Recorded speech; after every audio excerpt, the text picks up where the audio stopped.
Buonasera a tutti, grazie mille di essere qui di nuovo per questo webinar. Stiamo cercando con un po' di difficoltà di trasferire quanto più possibile online l'attività di tipo seminariale dell'Istituto Bruno Leoni. Tradizionalmente buona parte della nostra attività, sia a livello seminariale che a livello editoriale, attiene un tentativo di portare voci importanti del liberalismo internazionale anglosassone, in particolare nel nostro paese. È un grandissimo piacere avere qui questa sera Steve Davies.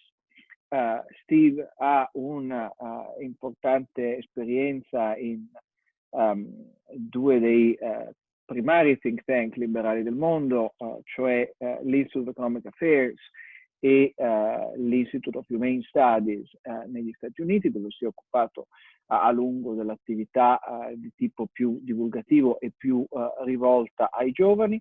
È soprattutto uno degli storici più importanti nel mondo degli intellettuali liberali oggi. Il suo ultimo libro è questo, The Wealth Explosion, che è un bellissimo tour de force nelle diverse spiegazioni disponibili sulla nascita del mondo moderno e la rivoluzione industriale, sia per l'Institute of Economic Affairs che altrove. Steve si è occupato nelle scorse settimane di fare un esercizio non facile, cioè di spiegare l'epidemia, di spiegare la pandemia all'opinione pubblica di persone che la pensa un po' come noi, all'opinione pubblica di persone convinte dei valori della libertà individuale, e lo abbiamo coinvolto questa sera per una discussione che ovviamente proseguirà in lingua inglese. Steve, thank you so much for joining us tonight. I was just briefly mentioning that in the last few weeks, you did something very remarkable and difficult, which is explaining epidemics to a classical liberal audience. And I would like to ask you, really to start with a similar explanation. I mean, to give us a view of the particular kind of situation we're in, and also, I mean, of the extent to which it is comparable with older historical episodes, which I think is a very important question for us all. So, okay, we'll have slides here. So thank you very much for that, Alberto. And what I will do is basically, I'm going to share some slides in a minute to then talk through these slides. In terms of right at the very start, definitions are quite straightforward, basically. An epidemic is an outbreak of an illness where the number of new cases that arise from each individual case is greater than 2.0. That's the definition of what an epidemic is. And what that means is that at least initially, you have exponential growth. One of the problems a lot of people, and not just classical liberals, have in understanding epidemics is because they find it difficult to get their heads around the nature of exponential growth. The key thing to remember about exponential growth is that half of what you end up with comes in the last step. So it means that right up until the very end, it doesn't look like a big deal. It's the last couple of steps that really, really, pile the sums and numbers on. A pandemic is simply an epidemic that has spread very, very widely outside its place of origin. Normally, that is a large geographical part of the planet's surface. However, in the modern world, because of global interconnectivity, it can mean quite literally the entire planet, a pandemic in the strict sense of the word, in fact. And the thing which limits the spread of a pandemic is twofold, and I'll say more about this in a moment. One of them is the biological nature of the pathogen, the disease-causing organism. The general rule of thumb is that the more deadly an illness is, the less likely it is to spread. For the obvious reason that if the bacterium or virus kills you, you're not going to get a chance to infect people. So generally speaking, infectiousness and severity of the illness are inversely correlated. So that's why there was no problem It's not fair to compare the COVID, or reasonable to compare COVID-19 with, say, SARS, which had a 30% plus fatality rate. If it had a 30% fatality rate, we would not be having a problem, because a disease like that, which has such high fatality rate, is never going to become a major pandemic. I'll explain in a moment, though, why that is. The other thing that determines the spread of a pandemic is, again, something I'll refer to, which is how interconnected the world is. So in a moment, let's share the slides and let's get underway.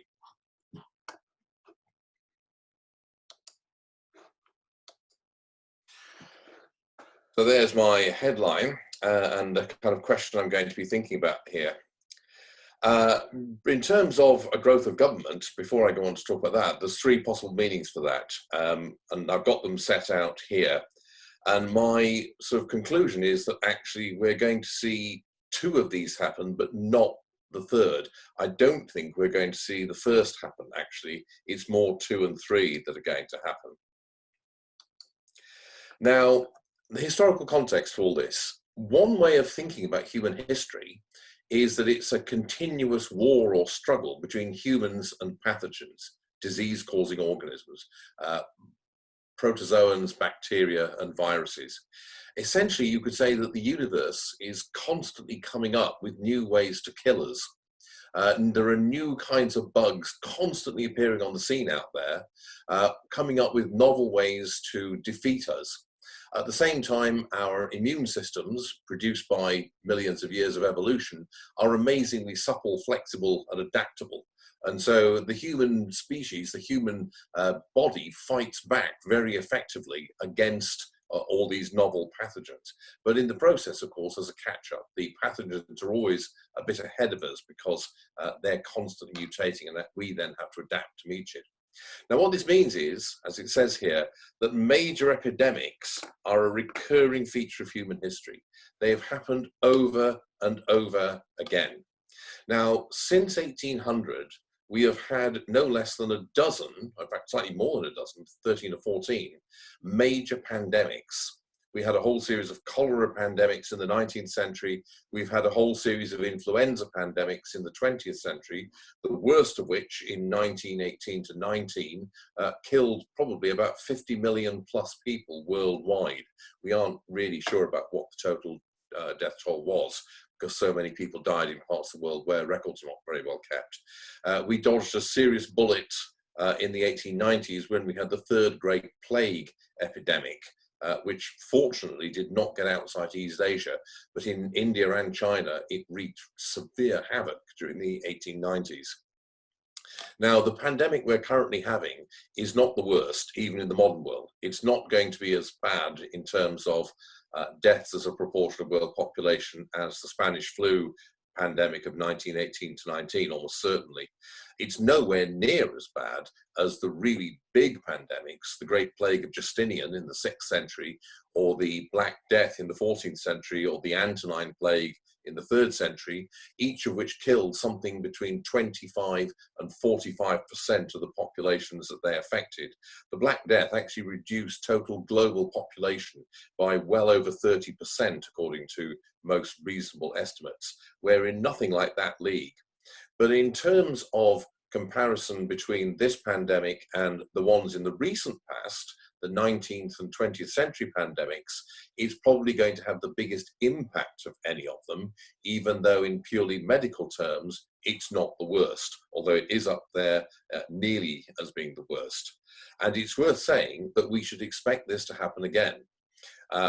Lots of people in government, including, it was revealed today, the former President George W. Bush, lots of government scientific advisors have been warning about the likelihood of a major pandemic with serious consequences for quite a long time, over 2 decades, in fact. It's well known that there are all kinds of features of the modern world that make a major pandemic more likely than not. And you can't keep on relying on luck. Sooner or later, there's going to be a really big one. We should think of this in many ways as being a kind of trial run or test, which will reveal how prepared we are for such an event. Now, why is it happening now? Well, major pandemics, as it says at the start here, tend to appear after periods of increased trade, interconnection, and economic integration.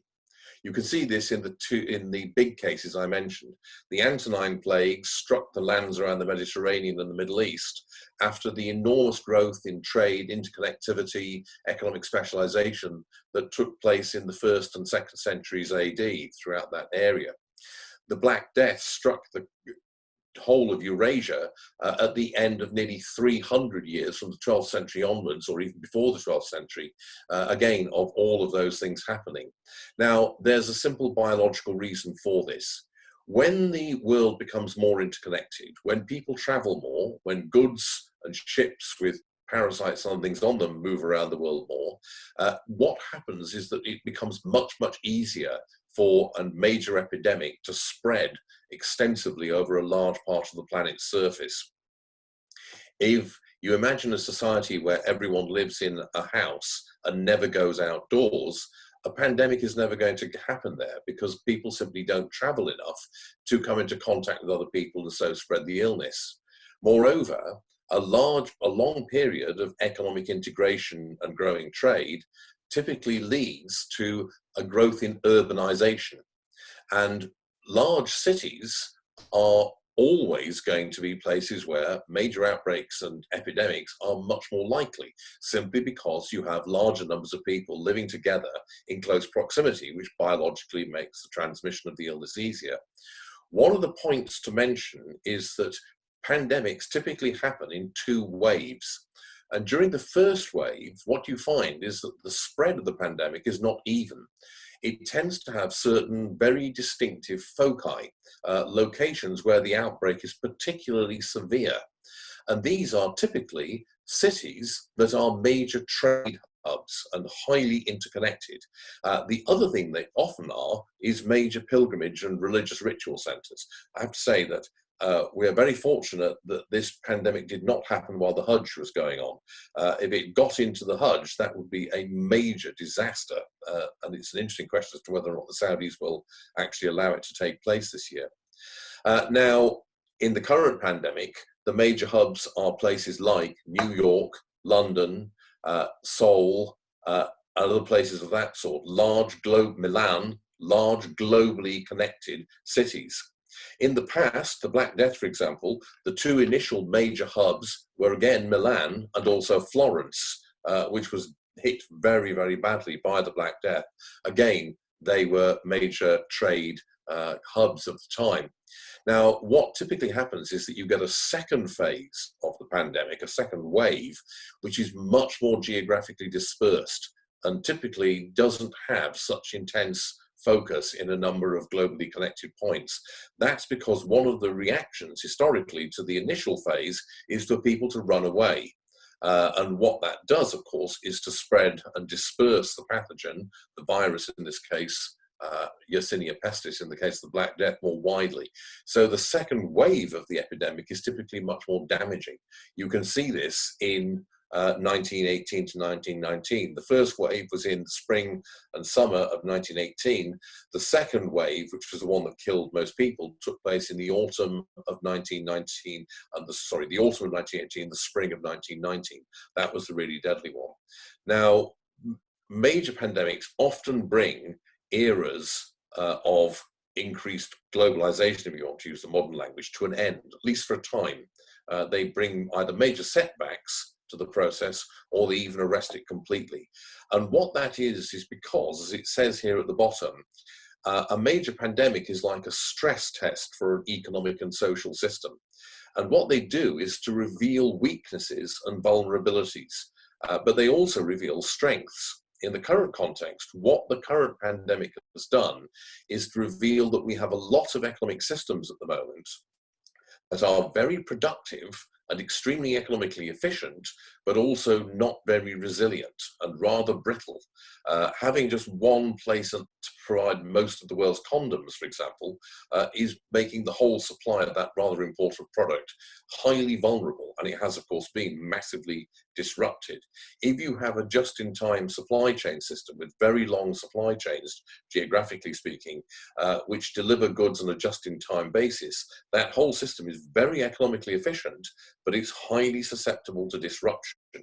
At the same time, what events like this also do is to highlight those areas of life that are, to use Nassim Nicholas Taleb's expression, anti-fragile, areas that actually thrive on disorder and breakdown, the areas where human ingenuity and nimbleness and adaptability is most strongly expressed. And so one of the things that happens with an event like this is that you discover which parts of your system are fragile, which parts are resilient and robust, and which parts, if any, are anti-fragile. Now, we have a number of strengths and weaknesses with this situation compared to those facing our ancestors. On the one hand, we're much, much richer by several orders of magnitude. So we have a huge amount of resources compared to what they did. Innovation is much easier and more widespread. That's why we're so much richer, in fact. And so it is much easier for us to come up with ways to work around the impact of a pandemic and to come up with ways of resolving the challenges that it poses to us. We have an enormous advantage compared to our ancestors in that we understand how infectious disease works. That is really the big difference between modern medicine and traditional medicine. People in the past were pretty good at surgery, they were pretty good at psychological medicine, in fact, probably better than we are. But what they did not really understand was what caused infectious illness and how it spread. We have a much better idea, and this gives us a huge advantage. But then there's a big but, as you'll see, in the middle of the screen. We live in a much more urbanized and connected world, which, as I've already explained, makes us more susceptible to major pandemics and large-scale epidemics. The world is more fragile, which, as I've just explained, means that it's more complex, rather, which means it's more fragile and less resilient. There's basically a limit to the positive payoff that you get from complexity. When you make social arrangements and economic arrangements more complex, you gain in various ways. But ultimately, there's a diminishing marginal return to increasing complexity. And one of the reasons for that is that after a certain point, more complex systems become more susceptible to breakdown in all sorts of ways. You can get what's called a cascade failure effect, where a failure of one relatively small part causes a systems failure of a very large part of the total system. And that's one of the problems of an overly complex arrangement of any kind. Another problem we have at the moment, which our ancestors did not have to worry about, is that we have mass media, which transmits not only news and information, but also rumors and so-called fake news much more rapidly. Moreover, we are living in a world where death is much less familiar. Most people who have grown up in the wealthy, developed parts of the world now have never really experienced a major war. They've not experienced anything like this current pandemic. They are not familiar with the kind of stress that, say, people in 1918 or 19 were when they had to cope with Spanish flu. Most of the people who experienced the Spanish flu pandemic at that time, not only had they just lived through a major war, pretty much everyone would have, even in countries like Italy or Britain or Germany, would have had the death of a sibling or a close relative as part of their formative experience. It was quite normal at the time. And there'd been major cholera epidemics in several parts of Europe as recently as the 1880s and 1890s. So this kind of huge public health emergency was quite familiar to them. It's not familiar to people now.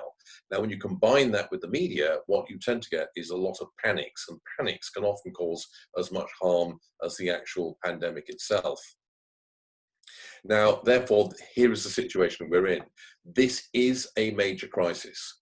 There are a lot of people out there who have attempted to deny that this is a serious crisis.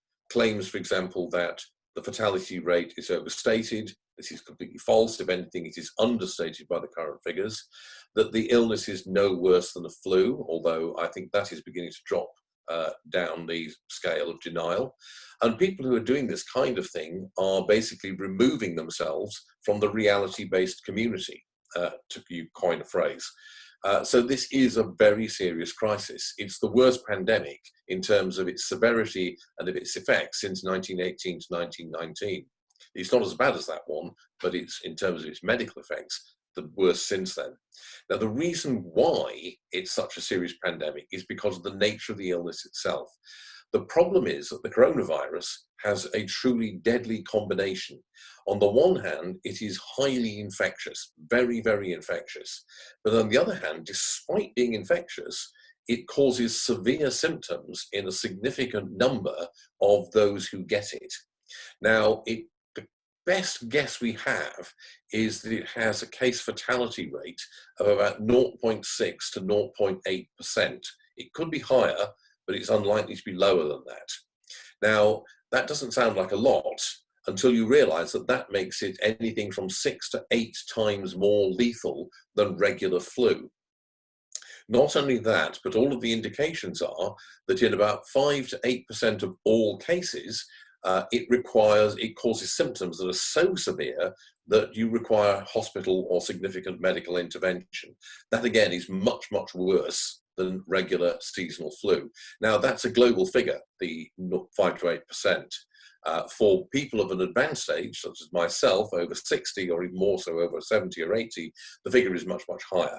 For young people, it's much, much less. One of the striking features of this illness is that it does not seem to affect children or young people very much at all, but it has a very severe effect on the elderly. It also, by the way, kills and affects men severely at twice the rate of women, and nobody is quite clear why that is. The other bad feature of the illness is that a very large proportion of the people who get it, who don't develop the severe symptoms, are actually completely asymptomatic.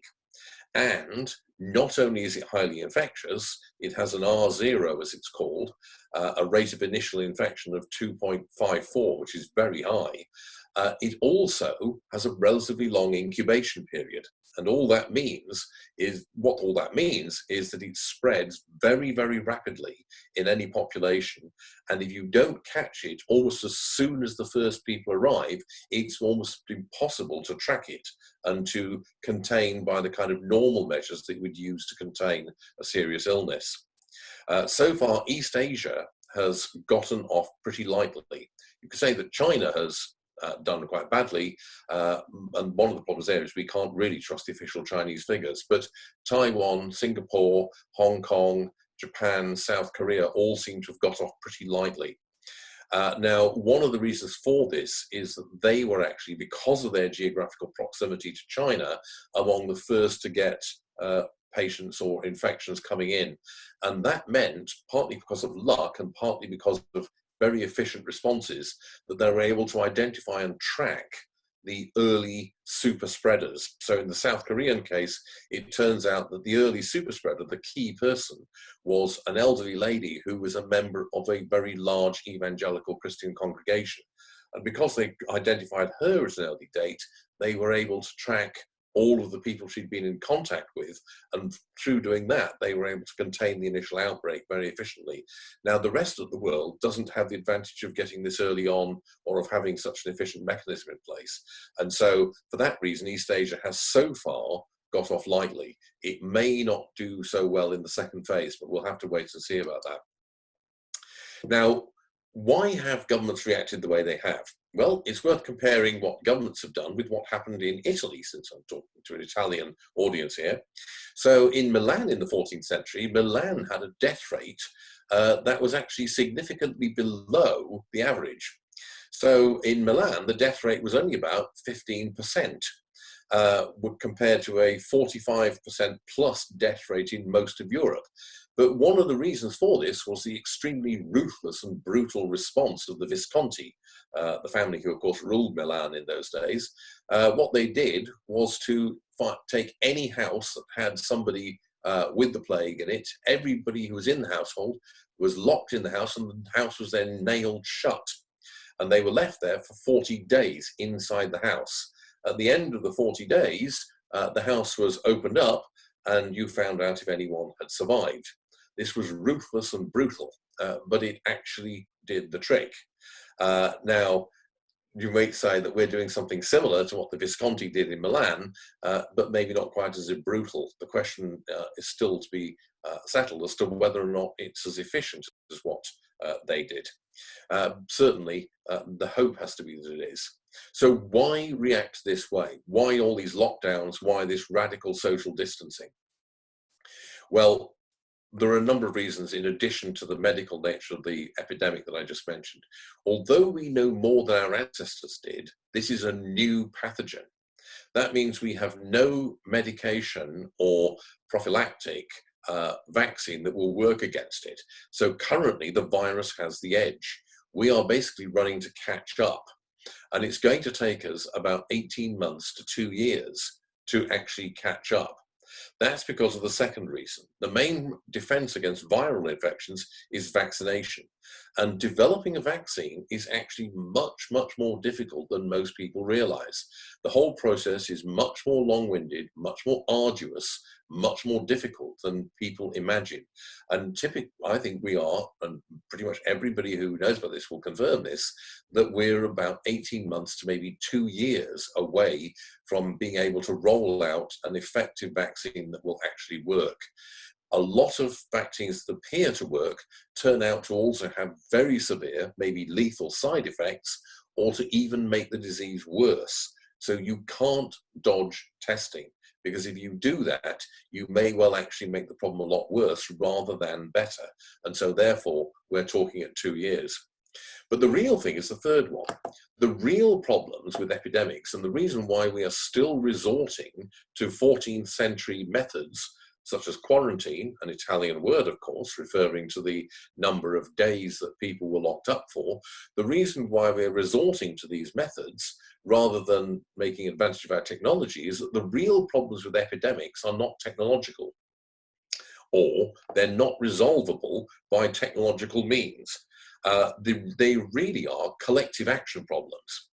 So if you basically politely ask everyone to stay at home and not make contact with their neighbors or go into work, that would indeed stop the spread of the virus. The problem is that will only work if you have close to 100% compliance. This is the same problem you have with vaccinations, of course. If you have lots of anti-vaxxers out there and less than 80% of the population actually vaccinate their children, you're going to have things like a measles epidemic because you won't have herd immunity. It's the same problem here. You have a collective action problem. You require cooperation from not all, but very close to all of the population. That's very difficult to get. Also, this is pretty much the classic definition of a spillover effect. If you have the virus without knowing it, given the fact that many people are asymptomatic, and you go out, you are going to spread the illness significantly to other people. And so basically, this is a classic case of very pronounced and marked negative externalities. Now, there are two possible strategies, lockdown or herd immunity. You can either go for herd immunity, in which case what you do is you do not do nothing. That is not an option for anybody. The herd immunity strategy involves moderate social distancing, maybe closing certain kinds of institutions, banning large meetings and groups of people, things like evangelical church gatherings and the like, but not shutting down the entire economy. And what you want to do with that strategy is to actually allow the virus to spread. The thinking is that you cannot actually ultimately stop it reaching about 60% of the population. What you're aiming to do with the herd immunity strategy is to slow down that process so that instead of happening in a relatively short time and causing a huge spike in cases, it happens over a much longer time. You will still have a fair number of deaths, but they will be spread out over a longer time. And you will not, therefore, have to shut down the whole economy. The lockdown strategy, of course, as I don't need to tell you, is where you basically seek to slam down on the virus and control, shut down the economy and a lot of social interaction so as to stop its spread entirely. The disadvantage of the lockdown strategy is firstly, of course, that it does enormous damage to the economy because you have to effectively shut down your supply side. But secondly, that it delays the gaining of herd immunity. So to the extent that you do succeed in stopping the virus from spreading and contain it with having only infected, let's say, 10% of your population, that leaves 90% of your population who are still vulnerable. And what that means is that as soon as you relax the controls, the epidemic will start up again. And the virus will come back, which is clearly very, very bad. So why go for lockdown? Well, the critical variable is the capacity of your hospital system. It may well be that you have no choice in terms of a lockdown, because if you cannot get the rate of spread down enough using herd immunity strategy, then the hospital system will be overwhelmed by the simple number of patients.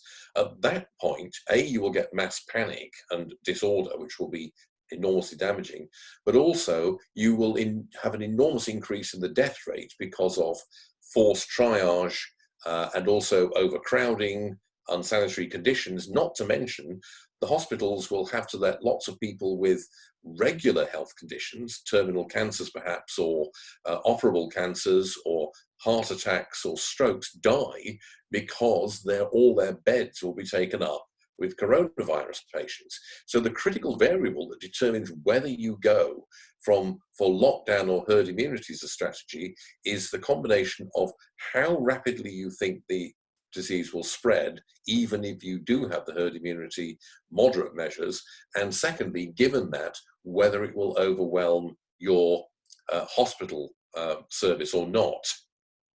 So the United Kingdom, but also the Netherlands and Sweden, initially went for the herd immunity strategy because they thought that in the longer term, the best thing was to try and get to herd immunity as fast as possible so as to minimize the effects of the second wave and also to try and avoid serious economic damage.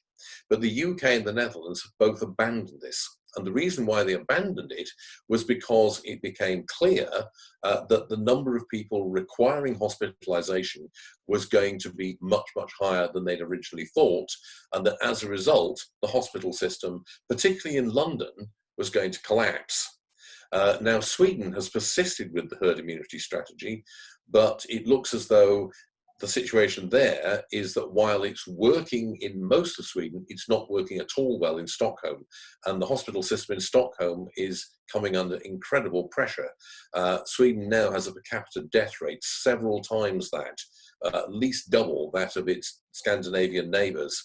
And therefore I expect that in the next week to 10 days, Sweden will also abandon the herd immunity strategy, which means actually that they will end up with the worst of both worlds because they will have both a higher rate of infection than other countries and they will also have the economic bad effects of the lockdown. So they'll really have done badly in this case. Now, one question is, can you try both?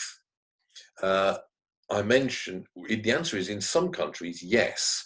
In a country like Australia, it makes perfect sense perhaps to lock down Sydney but leave most of the rest of the country relatively untouched, because a country of that size with a relatively dispersed population but discrete large cities, it's relatively easy to try lockdown in just part of it.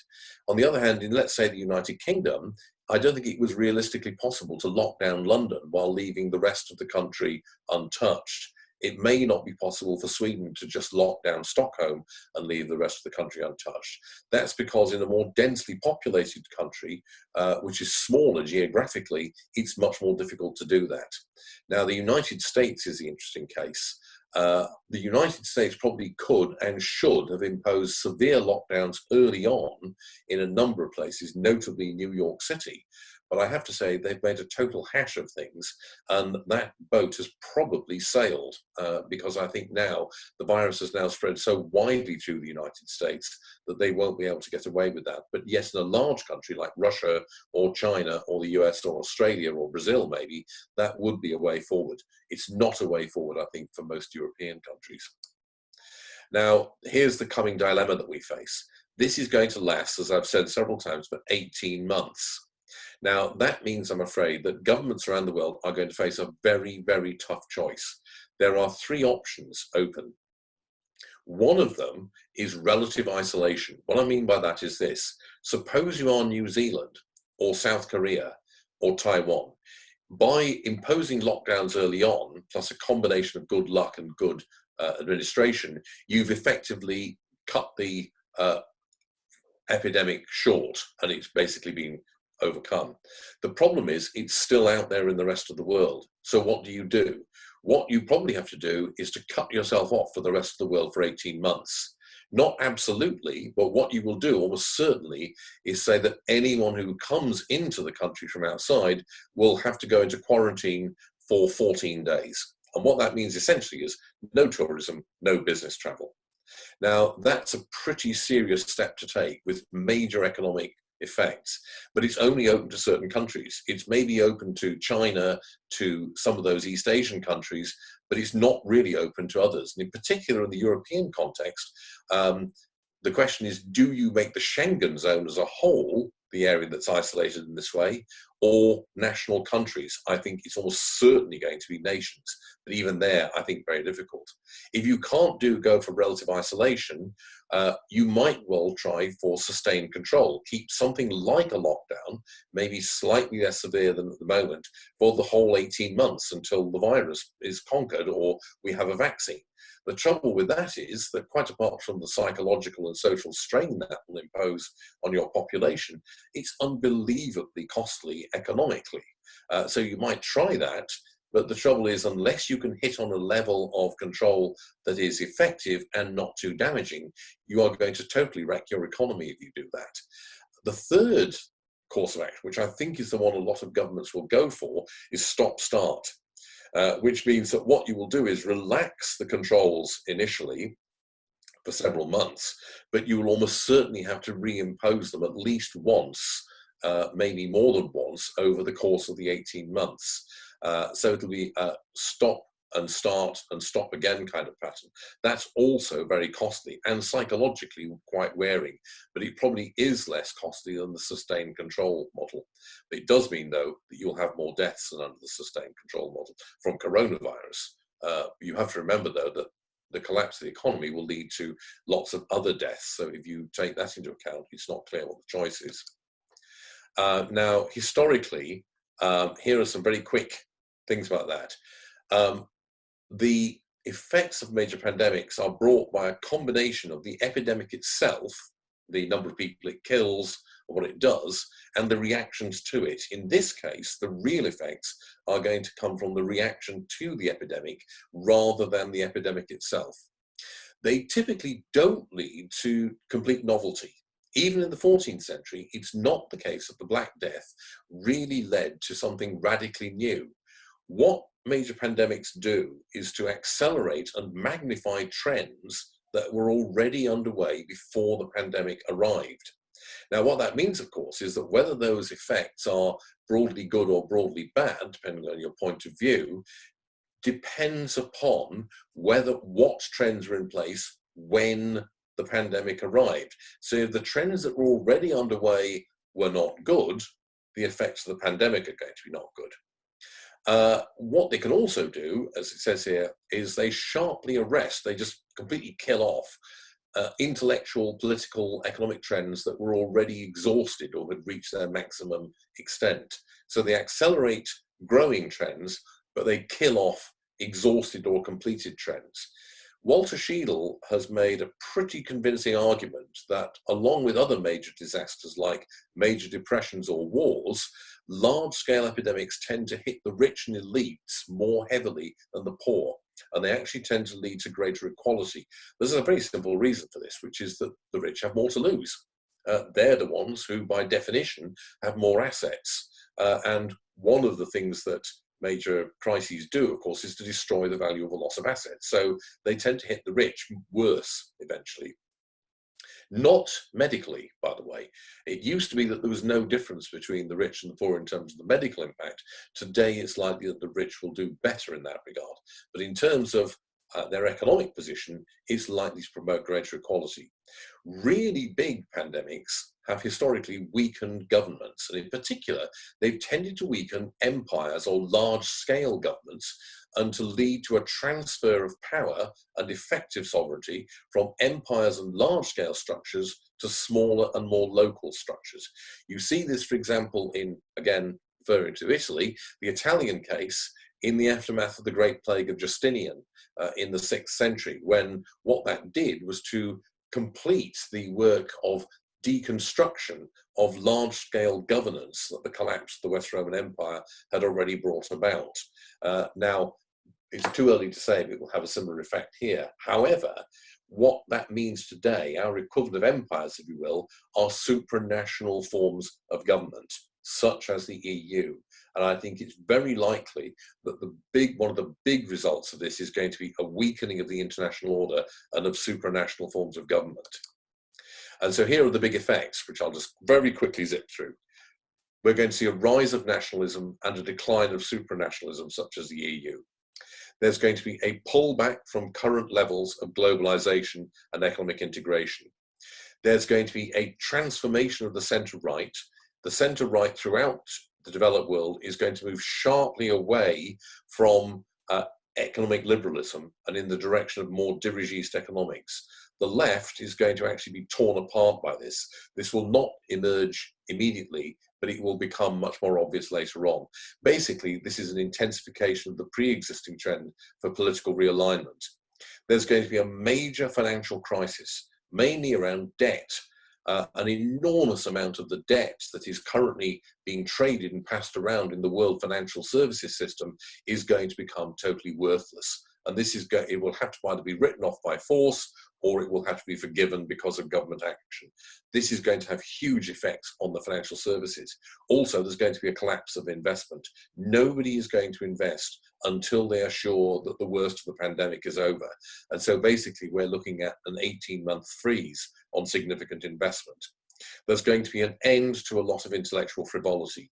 I honestly and earnestly hope that this will finally drive a stake through the heart of critical theory and postmodernism. Maybe that's too much to hope for, but I think a lot of the kind of stuff that intellectuals have been getting very excited about over the last 15 to 20 years will suddenly seem incredibly frivolous and self-indulgent in the face of the kind of human tragedy that many of us are actually living through.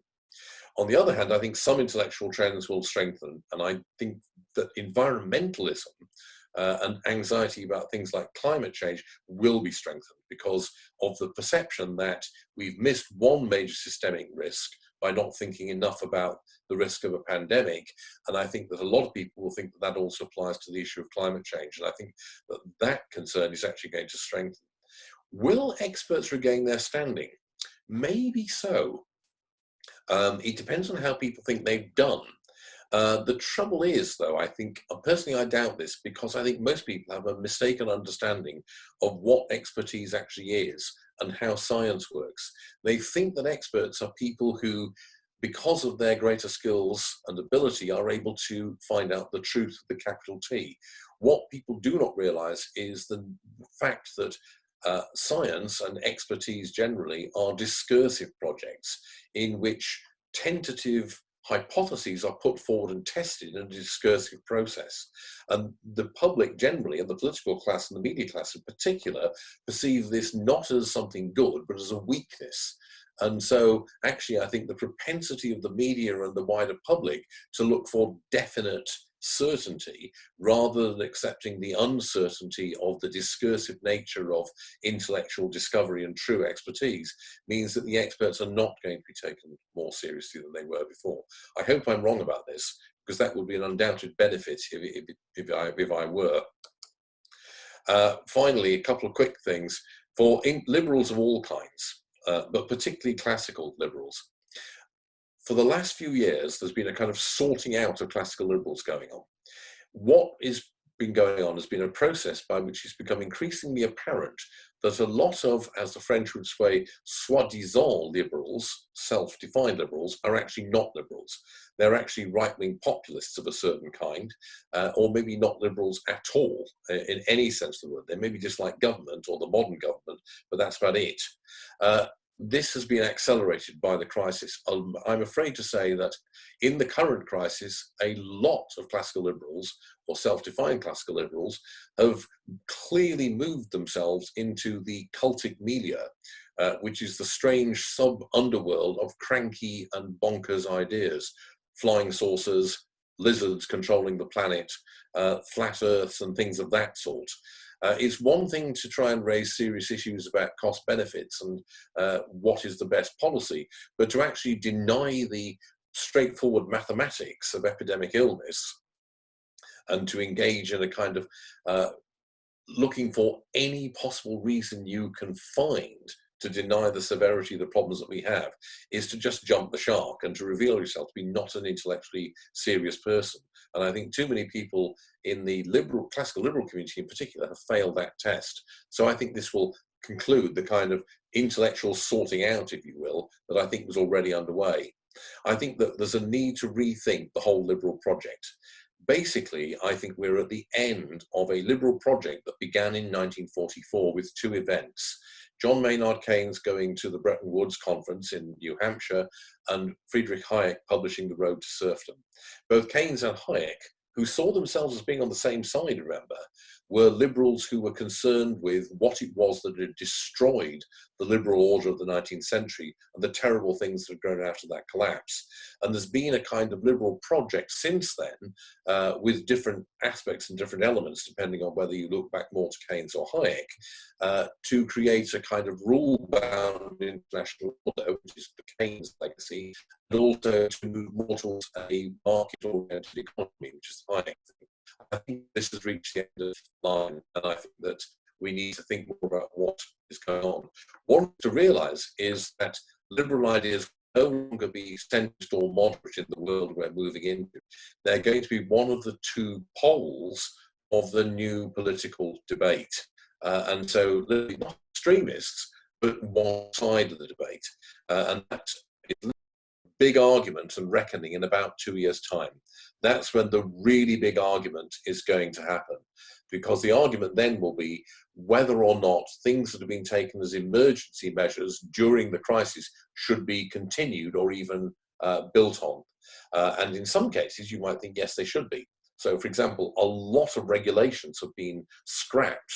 And in many cases, the reaction, not just of liberals, but of lots of people is, well, A, we never knew we had that regulation, and B, why on earth have we got it? Because it's ridiculous.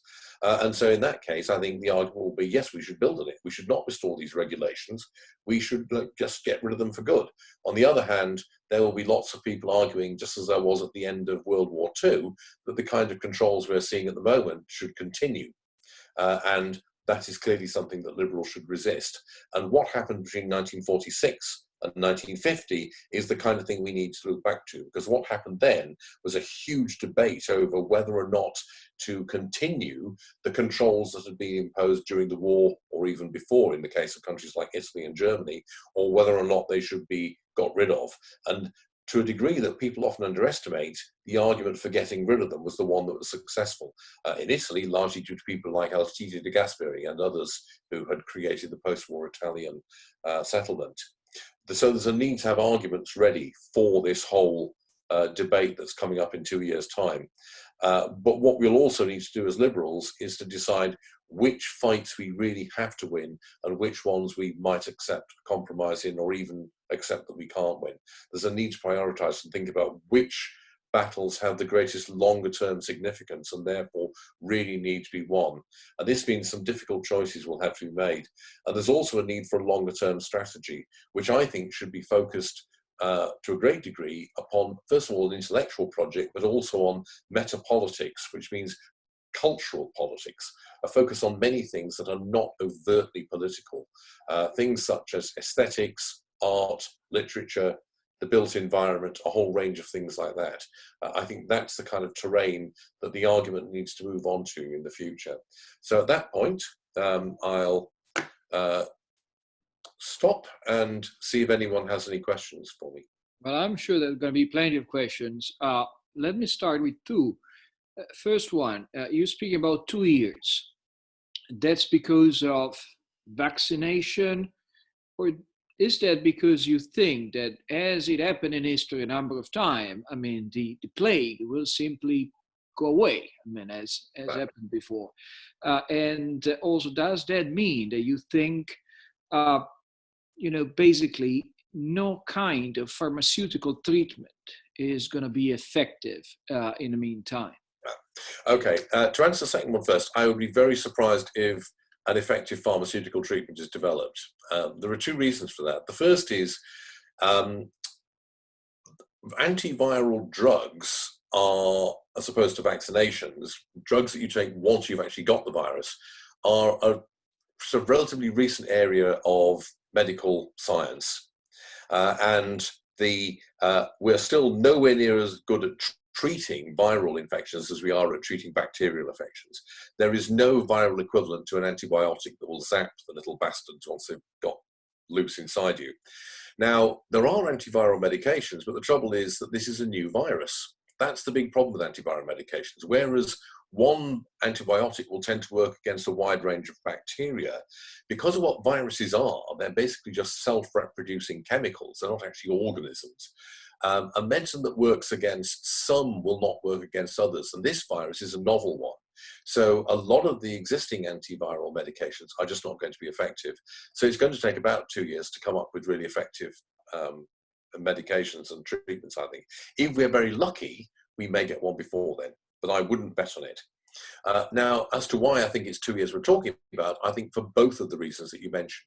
One is we will have a vaccine within about 18 months to 2 years. 2 years maximum. But the other thing is that with viral infections, this doesn't happen with bacterial infections, but with viral infections, the natural selection process makes the virus less severe over time.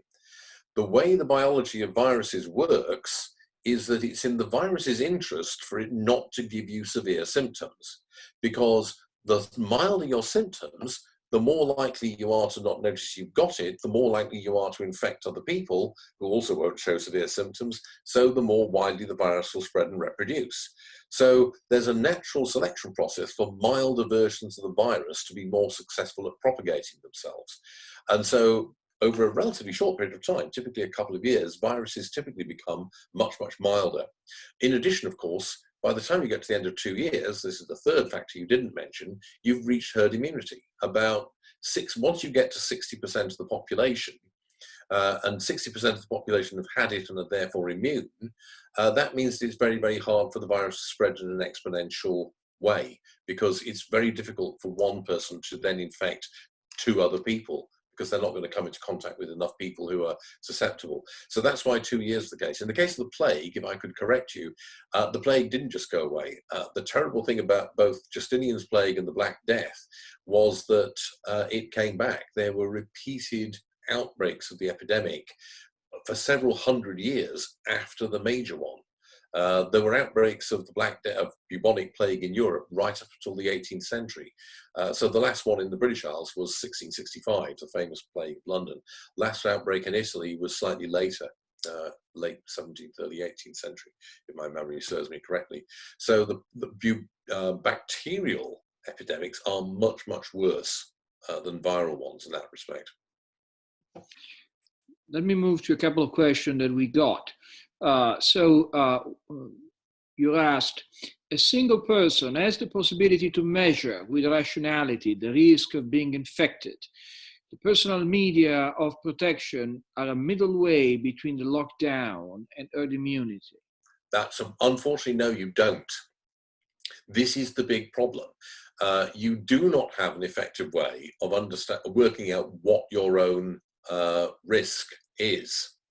The reason being that the virus, in this case particularly, has a very long incubation period and a significant number of people who, although they're infectious, have no visible symptoms. We estimate that 60% of the people who are infected with COVID-19 have no visible symptoms. Now, what that means is that you have an enormous unknown factor there. You can't work out the odds of your being infected because you cannot accurately assess how many of the people around you, or which proportion of them are likely to infect you.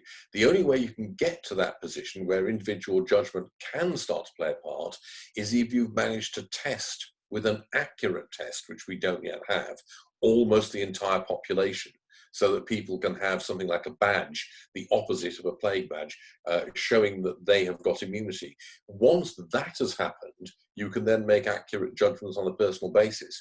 But before then, there's no way of making accurate judgments on a one-to-one basis, because you can't calculate the odds for one person. You can only calculate the odds for a population as a whole. This, I think, answers at least partially the other question, which is why didn't you mention trace and testing as a means to control the spread? This is exactly right. Trace and testing, which is what the Koreans did, is, if you can do it, by far the best approach to handling a major epidemic like this. Now, to do that, you require two things. You need to have a lot of reliable and accurate tracing and tests, and you need to have them there at the very start of the outbreak. Because what the South Koreans were able to do was to identify the initial people who had brought the virus from China and then spread it around Seoul very, very early on. And they were then able, because of that, to track the number of people. The tree, if you like, had not yet grown so many branches. Now, the problem with countries like Italy or Spain or the UK or nowadays the United States is that they didn't have enough tests at the start, and they didn't do the testing early on enough.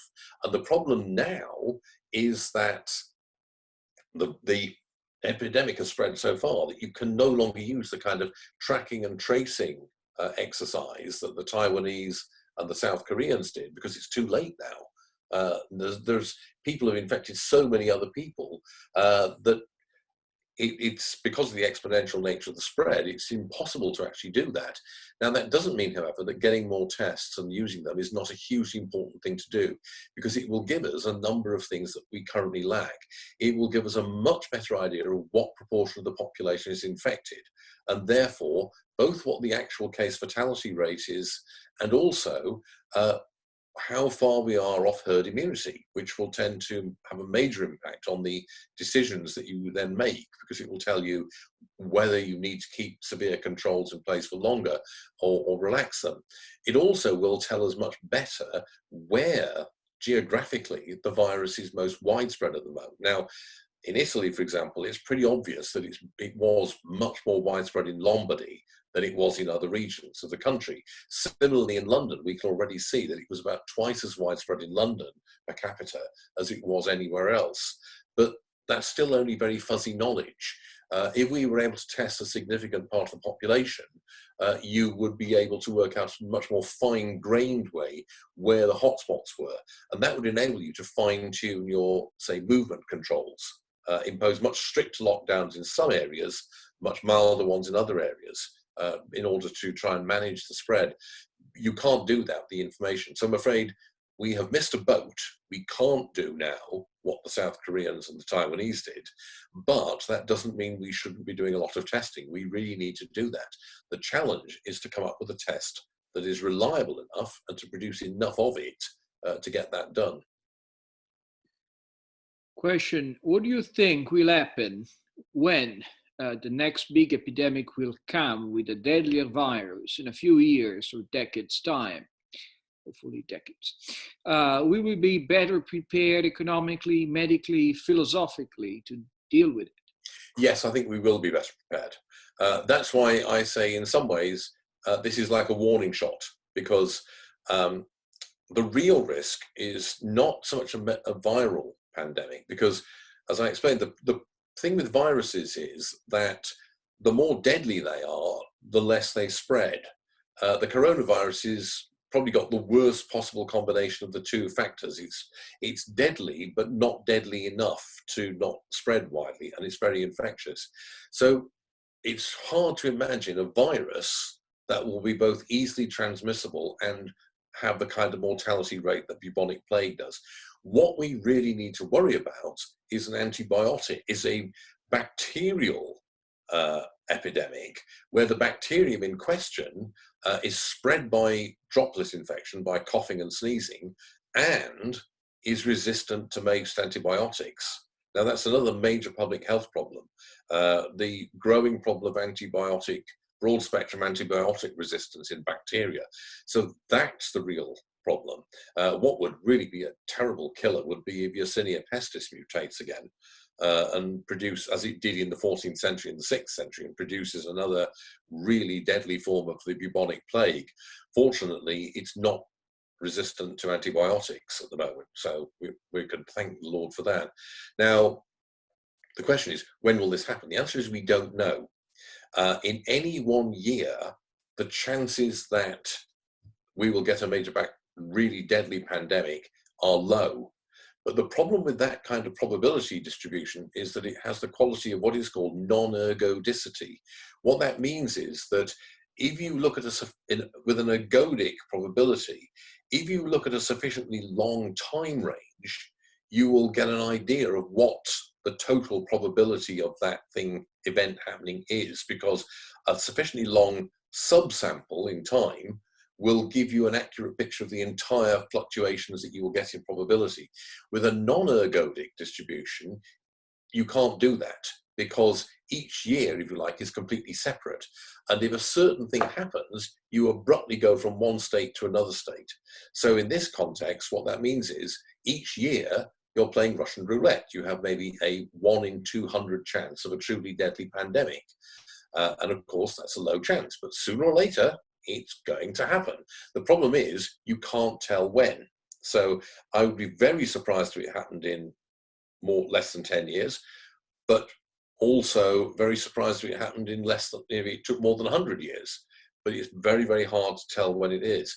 Now, what that means is, I think this has been a warning to us all, and we will be more prepared. I think people will now put serious work into working out how to make developed societies more resilient and more adaptable. One of the things I would mention very quickly in this context is two things. One is, I hope that what is addressed is the problem of modern intensive livestock farming. That's a major source of new pathogens for major pandemics. The kind of way in which livestock, pigs and cattle in particular, but also chickens, are reared is a almost perfectly designed way to develop and breed new pathogens that can then jump into human beings. So I think we need to do something about that. And the other thing is we need to really accelerate research massively into alternatives to antibiotics to dealing with serious bacterial infections. Because, as I say, that's the really big nightmare that we want to avoid. So I think we need to accelerate the work that's already going on alternatives to antibiotics for dealing with bacterial infection.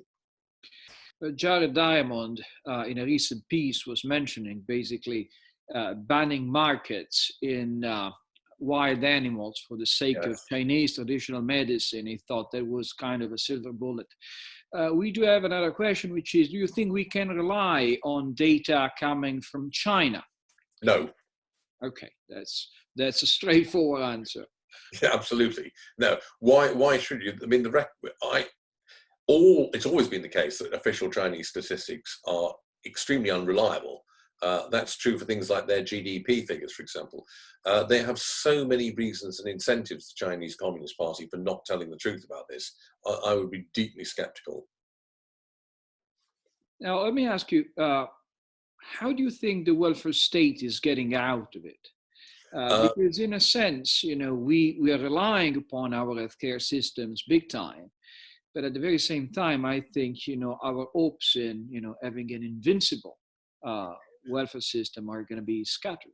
Well, I think there are two sides to that. It depends on which country you're in. I think that some countries, the perception is at the moment that the welfare system is working quite well. Germany, for example. There are other countries where I think the perception is that, yes, we're relying on it, but it's not doing a very good job. Maybe Italy, certainly I think the UK. I think in the UK, the National Health Service is going to become even more the national totem and religion. But on the other hand, I think that the social security system in the UK is going to be found seriously wanting. And I think that after this is over, the Anglo-Saxon countries in particular are going to see huge pressure for major welfare reform, because the mode of welfare the Anglo-Saxon countries have, which is means-tested income transfers, has been shown to be simply not effective and not fit to cope with a major crisis like this. So I think it's going to be some major changes there. So I think that how the welfare people view the welfare state and its responses will vary from one country to another. So I think in Germany at the moment, and in Singapore certainly, it looks as though people will think that their welfare state has done a great job. Whereas I think in other countries, certainly I'm the UK, and I imagine probably Italy, not so much at all. I think the interesting question is Sweden, because it looks likely the Swedes have seriously messed up with their strategy, that it's interesting to think about how they will react to that.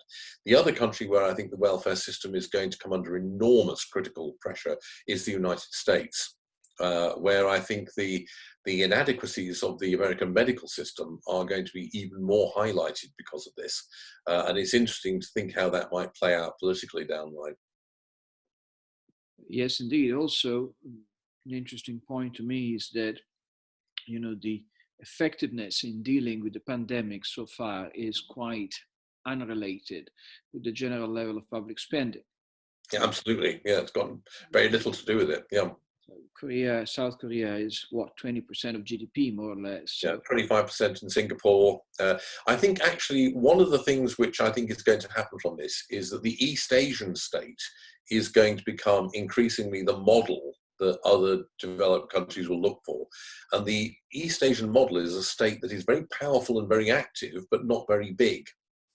So as you say, they don't spend a lot of GDP, but on the other hand, they do a lot of things that maybe even Western welfare states do not. And I think that model of a strong but smaller state is probably the one that we're going to see catch on in a lot of other places. Because I think when all this is over, the very widespread perception, which you can already see people forming, is that the East Asians have done really well and Europeans and North Americans not so well, to put it mildly. Now, I don't think people are going to copy China, fortunately. I think it's more likely to be Taiwan, Singapore, Japan and South Korea that they look to emulate. But one interesting question is, I suppose, who are going to be the political actors making Western developed society more resilient? Because as you mentioned before, I think it's not very likely that the virus will kill populism, perhaps the other way around.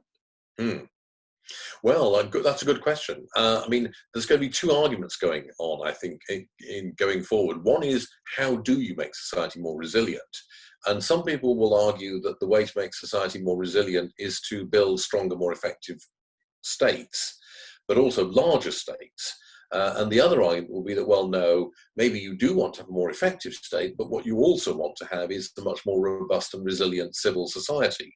And interestingly, that observation is being made by people on the left as well as the right. So one of the things that is very striking in the UK is how civil society has, as the Americans say, stepped up to the plate. Lots of little local groups, people helping each other out on a very, very local basis, voluntary social cooperation.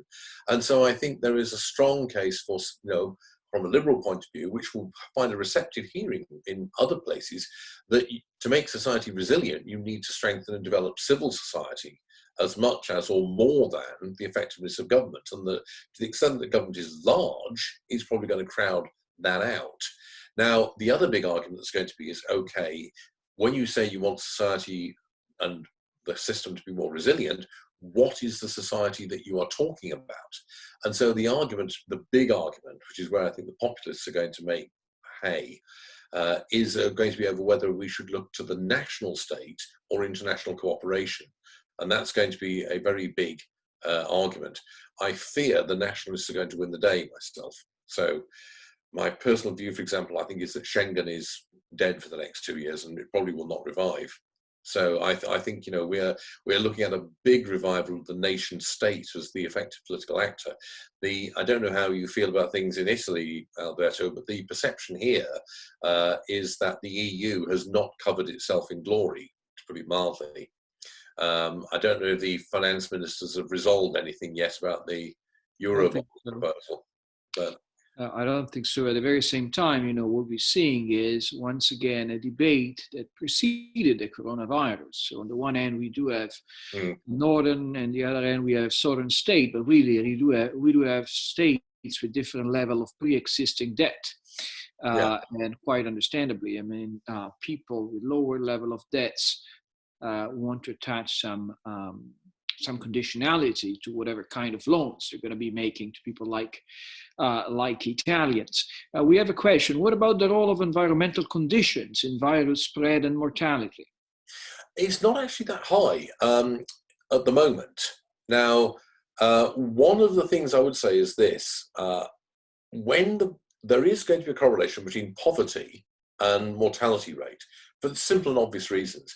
If you are living in crowded, cramped conditions, if you're already in poor health because you're not eating well and things of that sort, or if you're a smoker and therefore have weaker lung systems, you're going to be much more at risk of dying. And so therefore you will expect to find that people who live in a poorer environment are going to have a higher death rate than people who live in a better environment. On a global scale, one of the rather grim aspects of this is that the death rate in developing countries is going to be much, much higher than it is in rich countries. It looked for a while as though the virus was not going to spread very much in hot weather countries, but the indications from places like Nigeria, Brazil, Malaysia, this is not true. Now, that is really bad news, I'm afraid, because not only are these poorer countries which don't have the resources to deal with the kind of health challenge, but also economically, not only are people very often living in quite poor and crowded conditions, but also you've got an economic system where people depend upon casual day-to-day labor for their income, which means that it's very, very difficult to impose a lockdown because, or any kind of strict quarantine, because people simply have to work. They can't stay at home. Their whole income will disappear if they don't do that. So for that reason, I fear that just as in 1918-19, the death rate in poorer parts of the world is going to be much, much higher than it is in the rich countries.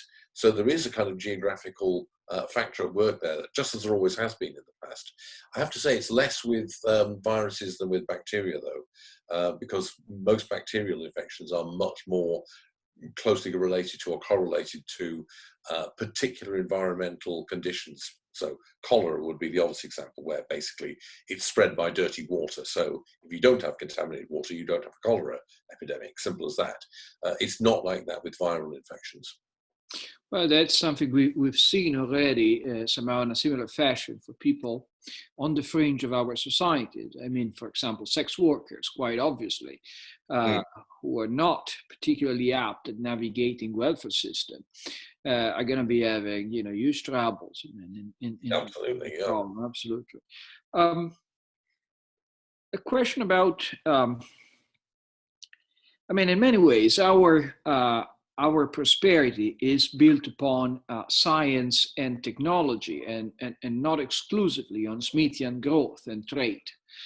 Is that making us more resilient or maybe not?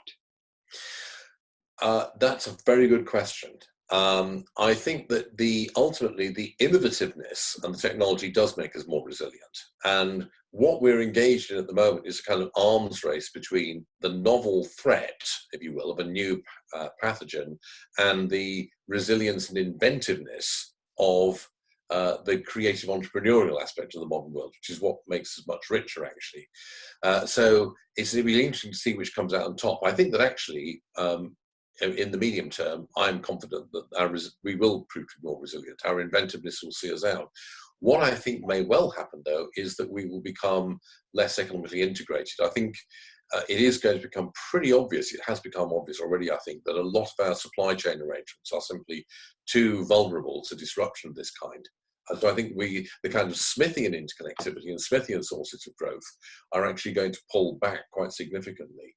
But fortunately, that doesn't and shouldn't affect the other sources of growth, the more important source, which is the inventiveness. So in many ways, one of the most effective things that we can do in dealing with this situation, if I follow you, is revising our patent laws. Absolutely. Well, I always think that anyway. So that's a strong, as you probably know, that is a big big issue or bugbear of mine. Yes, I think intellectual property at the moment is actually seriously thwarting and holding back the development of new ideas, new adaptations, new inventions, because most inventions are not something completely new. They're adaptations or adjustments to something that's already there. And the kind of crazy intellectual property that the United States is trying to foist on the rest of the world, basically, prevents that very process of development. So yes, that's definitely something that we should think about, another issue to think of. Well, I mean, if we need to shorten our supply chain, I mean, it seems to me pretty obvious that we need to relax. Yeah, do that. And I think also we may get into greater interconnectivity. I would say that one other thing that may well happen because of this is that another trend that was already underway will now be massively accelerated, is a move towards more distance working, more working from home, more virtual working, particularly in certain sectors. A lot more online retail, which is already something that's growing very, very rapidly. This does have some pretty big macroeconomic implications, because it means, I think, that if you own commercial property, you're looking at holding an empty sack, basically, because if half your renters suddenly decide they only need a third of the office space they had before, or even none, or all your big store occupants suddenly go bankrupt, you're not going to generate any income from that commercial property. So that's going to have a major impact in the short term, I think. And that's another trend which I think was already underway, which is quite likely to be significantly boosted by this. Yeah, the problem is that, you know, with this kind of enormous reallocation of resources, you need to have a flexible economy. Indeed, yeah. Which is something, for example, we distinctively lack. Let me, you know, we already taken so much of your time, and I'm very grateful for this. When it comes to debt, saving, and inflation, so in many ways, you know, if I try to speculate on your talk and your slides, I would forecast inflation coming back at a certain point in the next couple of years, but also perhaps people saving more as a result of the pandemic and the lockdown. So I would like to ask you for some words on these. And also, you know I'm asking you to use your crystal ball, but if you need to think about a maximum length, so to say, of a sustainable lockdown in a developed countries. I have no idea what that would be. I have no idea. And I think actually that there will be a different answer for each country. There are so many things that you'd need to take into account that I think it's almost impossible to. You certainly couldn't come up with a general judgment. I think even within Italy, you do have actually different situation in different areas. I know. So I think it's extremely hard to say that. In terms of inflation and so on, I think that, yes, it's very likely there will be some pretty severe inflation next year. The measures that most governments have taken at the moment are not, despite the rhetoric of some of the press, idiots in the press, they're not about demand inflation. This is not a Keynesian style recession that we're looking at the moment. It's a supply side recession, deliberately provoked by the measures the governments have taken to control the spread of the virus. So what we are seeing is a huge hit to the supply side, and what the governments are doing, quite rightly, is to pump in money, not to boost the demand power of consumers, but to keep the supply side going, to basically stop firms going out of business. Now, that means that initially there won't be any feature on the demand side, but in the longer term, what will happen is that next year or the year after, when all this is over, this will feed through into demand, but the supply side will still be severely damaged, and then we probably will have pretty interesting inflation. Now, it will be short-lived. It will last about a year to 2 years, but it will be pretty bad while we have it. At the moment, figures indicate that the broad money in the United States is growing at about 16% annual rate. Now, if that continues, and there's no reason to think it won't continue, then we're looking at some pretty significant inflation in about a year's time. Now, that could be counterbalanced if the savings rate goes up, obviously, but I think we probably will get it. So that is very much something to think about and worry about a year from now. Well, I cannot thank you enough for this wonderful presentation. I hope we may bother you again in the future. It will be actually more pleasant to invite you to give a seminar in Milan, but it's out of question for the time being, I'm afraid. Yes, definitely. And as conferences that we enjoy so much are, but it's been tremendously interesting, and I really think we need to, as classical liberal, think about what our strategy should be, you know, and in the medium term, crossing fingers and hoping that the economy will not capsize completely in the next few months. So it's impossible for our audience to give you a round of applause, but we do that virtually. And thank you very much. Thank you very much. Enzo, se vuole proiettare la locandina del prossimo seminario, che è domani. Eccola, no, dopodomani alle ore 17 con Giovanni Guzzetta, costituzionalista, che ha fatto di recente degli interventi appunto sul tema che vedete in locandina, quindi sulla Costituzione e l'emergenza. Sarà introdotto da Serena Sileoni. Bene, come vede chi è rimasto con noi, questi sono temi sui quali tutti passiamo le nostre giornate a pensare, a riflettere. Quello che può fare un istituto come il nostro è cercare di aiutare, insomma, per quanto ci è possibile, lo sviluppo di un po' di pensiero critico. Lo facciamo sul web, lo facciamo con degli interventi sulla stampa. Speriamo di farlo anche con questi seminari. Credo che quello di oggi sia stato per tutti noi veramente molto interessante e prezioso. Grazie ancora a Steve Davies, grazie a Enzo Cartareggia che è il regista di questi eventi, e grazie a tutti per averci seguito.